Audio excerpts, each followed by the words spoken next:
चलिए घर चलते हैं। मैं नहीं जाऊंगी, आप जाइए। देखिए आपके घर वाले पूछेंगे तो बता दीजिए कि आपकी बेटी मुझसे प्यार करती है, लेकिन मैं उससे प्यार नहीं करता हूँ, इसीलिए वो नाराज होकर ताजमहल से लापता हो गई है। आप ऐसे क्यों बात कर रही हैं? सब जानते हुए भी आप मुझे अवॉइड कर रहे हो, ये बात मैं बर्दाश्त नहीं कर सकती हूँ। आप मुझे अवॉइड कर रहे हैं ना? आप जो भी सोच रही हैं फिजूल की बातें हैं। जब कोई खतरे में होता है तो उसकी मदद कोई भी कर सकता है, लेकिन मेरे कपड़े फटे हुए थे और तुमने मुझे नए कपड़े दिलाए, फिर मेरे पुराने कपड़े सिलाई करके वॉश करके मुझे वापस दिए। मेरा प्यार तुम्हारे लिए कोई अट्रैक्शन या इन्फैक्चुएशन नहीं है, ये कैरन अफेक्शन से हुआ है।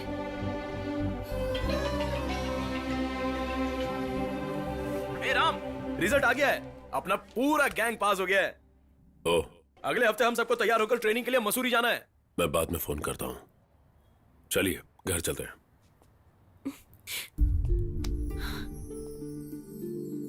मुझ पर बहुत जिम्मेदारियां हैं, मैं प्यार नहीं कर सकता।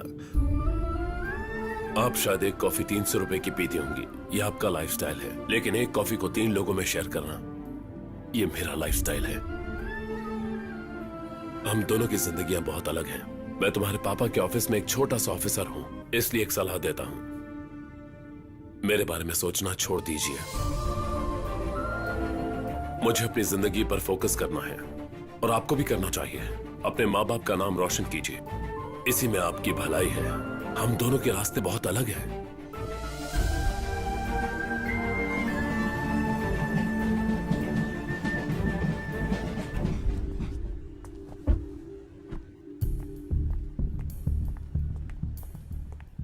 कहाँ गई थी? शॉपिंग। ड्राइवर को नहीं ले गई? तभी ड्राइवर नहीं था।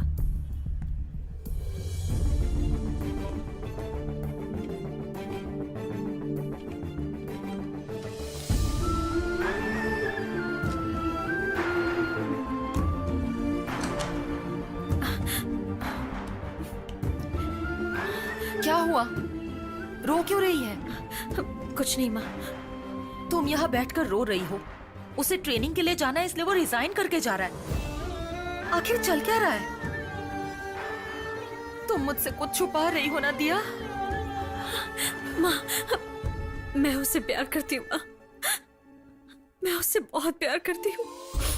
मैंने उसे प्रपोज किया माँ। उसने तुमसे क्या कहा? उन्होंने मुझसे कहा कि वो मुझसे प्यार नहीं कर सकते हैं माँ। तुमने क्या फैसला किया है? मैं उन्हें भूल नहीं सकती हूँ माँ, मैं उन्हें नहीं भूल सकती हूँ माँ। रो मत बेटी, मैं हूं ना, मैं हूं। 6 महीनों की ट्रेनिंग है। आईएएस पढ़ने वाले मसूरी में कंटिन्यू करेंगे, आईएफएस पढ़ने वाले देहरादून जाएंगे और आईपीएस पढ़ने वाले को हैदराबाद जाना होगा। यहाँ रामसामी कौन है रे? ए, रामसामी तू ही रामसामी है ना? क्यों भाई रामसामी? एक लड़की के साथ अच्छा बिहेव करके उसका मन जीत लिया ना तुमने, फिर जब वो तुम्हें प्यार करने लगी तो तुम कोई बहाना बनाकर आराम से भागना चाहते हो। मेरी बात सुनो, उसके पास 450 करोड़ है और वो सब तुम्हारा हो जाएगा। इज्जत से ये ऑफर एक्सेप्ट करो और मेरी दीदी की बेटी से शादी करके घर जाने की सोचो, नहीं तो तेरी लाश यहाँ से घर जाएगी। तू मिनिस्टर के साले पर हाथ उठाएगा? चल देखते हैं। दाल चावल खाने वाले तुम्हें इतनी गर्मी है तो मैं चिकन मटन खाता हूँ, मुझे कितना गुस्सा आता होगा। मैं मारना शुरू करूँ तो पूरी दुनिया कांपने लगती है। इस जन्म में तू मंत्री नहीं बन सकता है, कम से कम मंत्री का दामाद तो बन सकता है तू उससे शादी कर ले, उससे शादी कर ले तू। यूटर्न मार, तुरंत फोन कर और मेरी दीदी को आई लव यू बोल। अरे मेरा मतलब मेरी दीदी की बेटी को आई लव यू बोल। अरे यूटर्न मारना यार। मेरी दीदी की बेटी रोती है तो मुझे बहुत बुरा लगता है। मेरी दीदी भी उसके साथ रो रही थी और वो मुझसे बर्दाश्त नहीं हुआ। प्यार के लिए बनाए हुए ताजमहल के सामने ही प्यार को ना करने वाले प्यार के दुश्मन हो तुम। अरे तुम्हें पता है, फाइनेंस मिनिस्टर पंकज मेहता के बेटे हर्षद मेहता के साथ मेरी दीदी की बेटी की शादी करवाएंगे और उन दोनों की शादी के मंडप में तुम्हें पंडित बनाकर मंत्र बुलवाएंगे, फेरे पढ़वाएंगे और उनकी शादी भी करवाएंगे। भैया डीजल खत्म हो रहा है। अबे चुप करने तो मार डालूंगा। मैं तुम्हें दिल से श्राप देता हूँ, तुम जिंदगी में कलेक्टर कभी नहीं बन पाओगे और ये सच है, मेरी बात सच होके रहेगी, समझे? दीदी कुछ एक्सीडेंट हुआ है, एक्सीडेंट हुआ है, सब आओ। अच्छा आप कुछ नहीं हुआ ना? Selfie sir, come on. Thank you. एक सेल्फी ले लो। अच्छा इधर देखो। Red blood sir, give me a selfie sir please. क्या बात है नालायक लोगों, एक्सीडेंट हुए आदमी को हॉस्पिटल लेकर जाने की बजाय तुम सब लोग अपने अपने फोन से सेल्फी लेकर मेरा मजाक बना रहे हो। सेल्फी चाहिए, सेल्फी शूट।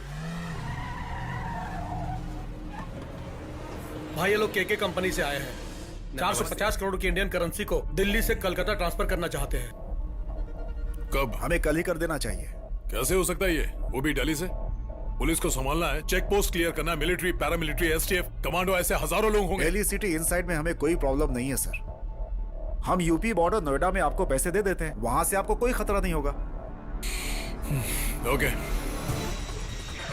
मैं दिल्ली पहुंच गया हूँ। ठीक 10 बजे फैक्ट्री से गाड़ी भिजवा देना। भाई वो लोग निकल चुके हैं।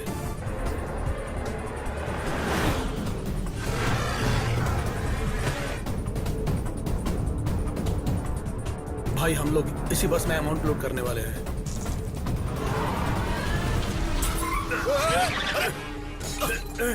राम, बाप रे। गाड़ी से बाहर निकल।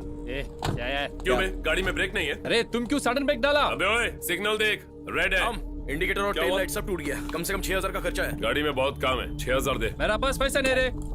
इस गाड़ी में हमारे लोग कलकत्ता तक टूरिस्ट बनकर ट्रैवल करेंगे। मैं गाड़ी लेकर जा रहा हूँ, तो इसे समझा देना क्या करना है। सुबह 9 बजे पैसे नहीं मिले तो गाड़ी जमा करा देंगे। भाई कोई गाड़ी लेकर भाग गया।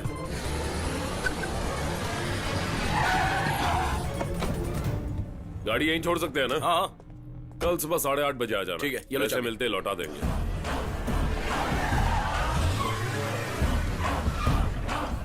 गाड़ी कहाँ है? गाड़ी किधर है तो आपको पता नहीं है सर। जाके आजू बाजू पूछो। चलो जल्दी चलो इधर। तुमने देखी गाड़ी? देखी क्या? तुमने इधर देखी? गई गाड़ी। नहीं नहीं। 180 रुपीस पूछा सर। हाँ बोल, क्या हुआ? लगता है वो वैन उठाकर हमने गलती कर दी राम। हाँ? यहाँ बहुत बड़ी प्रॉब्लम हो गई है। ये शायद मंत्री विश्वनाथ की चाल है। उसकी चाल नहीं है, उसे तो मालूम ही नहीं है कि गाड़ी में पैसे हैं। किसी और की चाल है। ड्राइवर ने पैसे दे दिए होते तो चुपचाप चला जाता। क्या हो गया? खुद ही देख लो। वो पैसे लेने वापस आएगा। ज्यादा लफड़ा मत करना, नहीं तो शक हो जाएगा। चलो चलते हैं।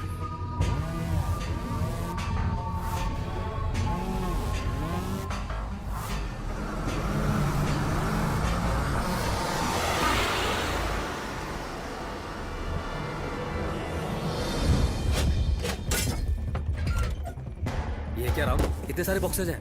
ओपन करो। इसमें तो सब 2-2 हजार की गड्डियां हैं।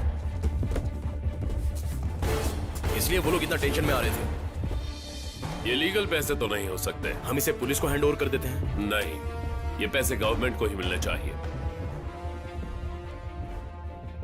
ऐसे में एक ही चीज हो सकती है।